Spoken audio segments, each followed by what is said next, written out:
కూకట్పల్లిలో సంచలనం రేపిన బాలిక హత్య కేసులో మిస్టరీ వేడింది. కూకట్పల్లిలో సహస్య హత్య కేసును పోలీసులు ఛేదించారు. 4-5 రోజులుగా ఈ హత్య కేసుపై దర్యాప్తు చేస్తున్న పోలీసులు సహస్ర ఇంటి పక్కన ఉండే 10వ తరగతి అబ్బాయి ఆ బాలికను చంపినట్లుగా తెలిచారు. అయితే ఇంట్లోకి దొంగతనానికి వచ్చిన ఆ బాలుని సహస్ర అడ్డుకోవడంతో అతడు ఈ పని చేసినట్లుగా పోలీసులు చెబుతున్నారు. 80,000 తీసుకుని పరారవుతుండగా సహస్ర అడ్డుకోవడంతో ఆ బాలుడి పని చేసినట్లుగా చెప్తున్నారు. అయితే ఆగస్టు 18న సోమవారం మధ్యాహ్నం 12:30 గంటలకు సహస్ర హత్య జరిగింది. సంగారెడ్డి జిల్లా మునిపల్లి మండలం మక్తకాసన గ్రామానికి చెందిన రేణుకా కృష్ణ దంపతులకు ఓ కుమార్తె 10 ఏళ్ల కుమార్తె సహస్ర బాలు ఓ కుమారుడు ఉన్నారు. వీరు 5 ఏళ్ల కిందట కూకట్పల్లికి వచ్చి ఉంటున్నారు. రేణుక ల్యాబ్ టెక్నీషియన్గా పనిచేస్తుండే, కృష్ణ బైక్ మెకానిక్గా పనిచేస్తున్నాడు. అయితే సహస్ర కేంద్రీయ విద్యాలయంలో 6వ తరగతి చదువుతోంది. 10 ఏళ్ల బాలిక. ఆగస్టు 18న సోమవారం మధ్యాహ్నం రేణుక కృష్ణ ఇద్దరు కుమారుడికి లంచ్ బాక్స్ కోసం అని చెప్పి స్కూల్కి వెళ్ళగా సహస్ర ఒకతే ఇంట్లో ఉంది. మధ్యాహ్నం 12:30 గంటలకు ఆ సమయంలో ఇంట్లోకి వచ్చిన వ్యక్తి సహస్రను కత్తితో పొడిచి దారుణంగా చంపాడు. ఒంటిపై, ఛాతిపై, మెడపై దాదాపు 10కి పైగా కత్తిపోట్లు, 20కి పైగా గాయాలు ఉన్నాయి. అయితే ఇంటికి వచ్చిన తర్వాత చూసి దిగ్బంధం చెందిన తల్లిదండ్రులు పోలీసులకు ఫిర్యాదు చేశారు. బాలనగర్ డీసీపీ ఆధ్వర్యంలో కూకట్పల్లి పోలీసులు బాలనగర్ డీసీపీ ఆధ్వర్యంలో కూడా దర్యాప్తు చేపట్టారు. ఫోరెన్సిక్ ల్యాబ్కు వీళ్ళంతా అంటే ఫోరెన్సిక్ టీం సాయంతో దర్యాప్తు చేపట్టారు. అయితే 4-5 రోజులైనా కానీ దర్యాప్తు కొనసాగుతున్నా ఎవరు చంపారు బాలికను అనేది ఇంకా అంతవరకు తేలలేదు. అయితే తల్లిదండ్రులు రేణుకా కృష్ణను అంటే సహస్ర తల్లిదండ్రులు రేణుకా కృష్ణను కూడా పోలీసులు 4-5 సార్లు పిలిపించి 5-6 గంటల పాటు విచారించారు. అయినా కానీ నిందితుడు ఎవరనేది తెలియలేదు. అయితే పోలీసులు దర్యాప్తు మరింత ముమ్మరంగా చేసిన తర్వాత ఇంటి పక్కన ఉండే 10వ తరగతి అబ్బాయి సహస్రం చంపినట్లుగా తేల్చారు.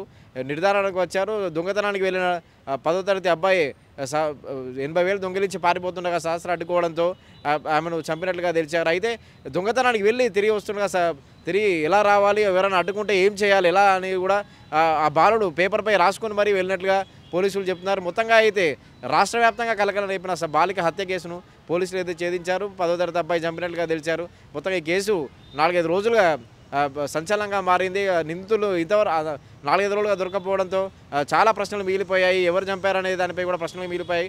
పోలీసులు ఈరోజు శుక్రవారం నిందితుడిని పట్టుకున్నారు. 10వ తరగతి బాలుడే ఈ సహస్రం చంపినట్లుగా తెలిచారు. మొత్తంగా ఈ వార్త ప్రస్తుతానికి కలకలం రేపుతోంది. ఇంటి పక్కన ఉండే 10వ తరగతి అబ్బాయి దొంగతనానికి వెళ్ళి చంపినట్లుగా పోలీసులు తెలిచారు. మొత్తంగా అయితే సహస్ర హత్య కేసులో మిస్టరీ వీడింది. ఆ బాలుని పోలీసులు అదుపులోకి తీసుకుని విచారిస్తున్నారు.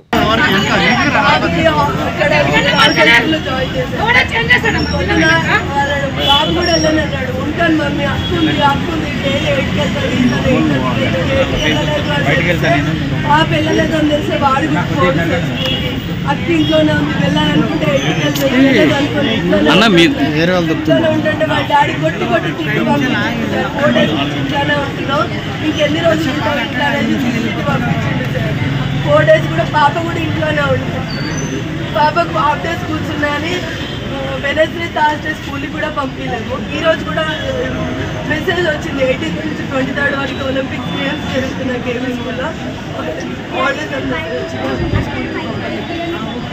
ఇంట్లో చనిపోయి కనిపించిందని ఆ సమాచారం యొక్క సారాంశం.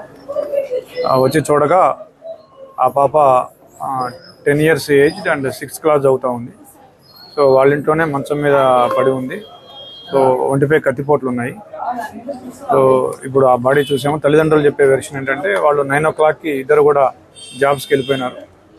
వాళ్ళు మళ్ళీ తండ్రి 12:30కి అట్లా బాబుకి బాక్స్ పంపాలని వచ్చి చూడగా పాప శవం బెడ్ మీద కనిపించిందని చెప్తా ఉన్నాడు. 6th class హాలిడేస్ ఇచ్చారని చెప్పారు. వాళ్ళు వచ్చి ఇక్కడికి 2 years అయిందని చెప్పారు.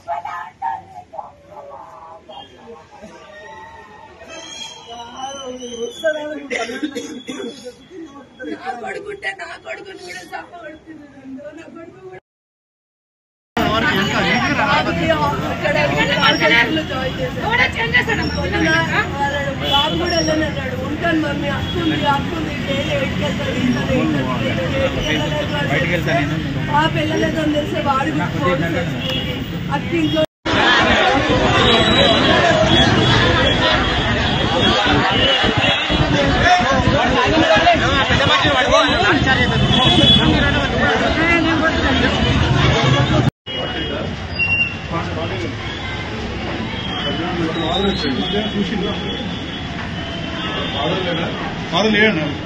పోస్ట్ మార్టం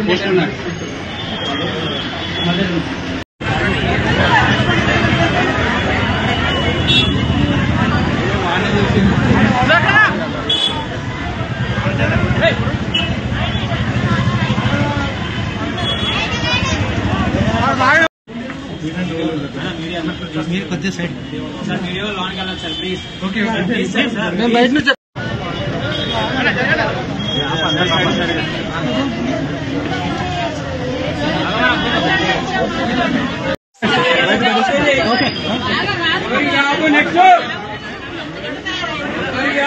చిన్న పిల్లలకి ఏంది